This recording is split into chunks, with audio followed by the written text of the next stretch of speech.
I'm John G. Smith, the editor of Today's Trucking, reporting here from Hannover, Germany, and the IAA Truck Show, one of the largest commercial vehicle shows of its kind.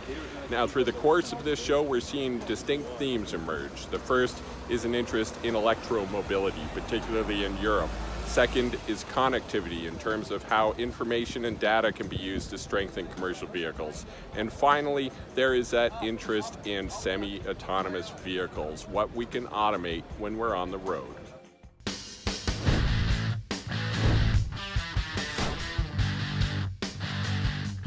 Make no mistake about it, this show has a distinctly European flair. Look no further than all the cab-overs for proof of that. But remember that truck production is an increasingly global business. Daimler is the parent company for brands from Freightliner to Mercedes-Benz.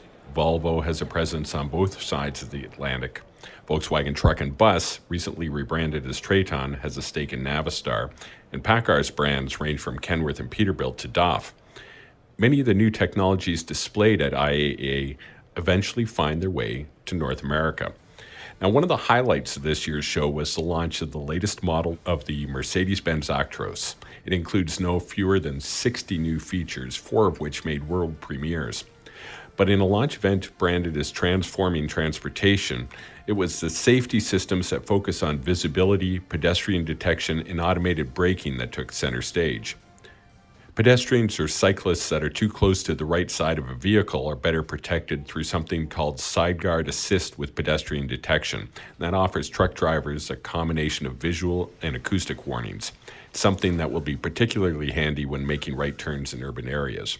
Meanwhile, Active Brake Assist 5 uses a radar-based system that detects pedestrians more than a meter tall.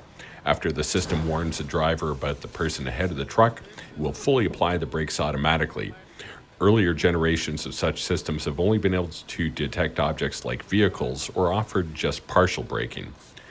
Now, visibility has also been enhanced with a new mirror cam system that actually replaces West Coast mirrors and displays images on screens mounted at the A-pillars. That eliminates many traditional blind spots, and it improves aerodynamics as well. And when it came to concept vehicles, displays were clearly focused on the promise of electrified and autonomous technologies. Volvo's Vera doesn't even have a cab, let alone a driver. It was demonstrating the possibilities for equipment used to make regular and repetitive trips over short distances, like warehouses and logistics hubs. And for that matter, why limit such tech to freight? The Mercedes-Benz Vision Urbanetic would actually be able to switch bodies, transforming between something that looks like a massive suitcase into a driverless people mover. Different companies could share the same chassis with a concept like that.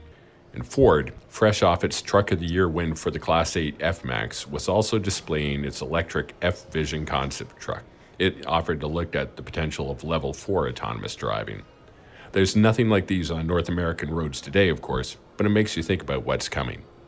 I'm John G. Smith, Today's Trucking Magazine.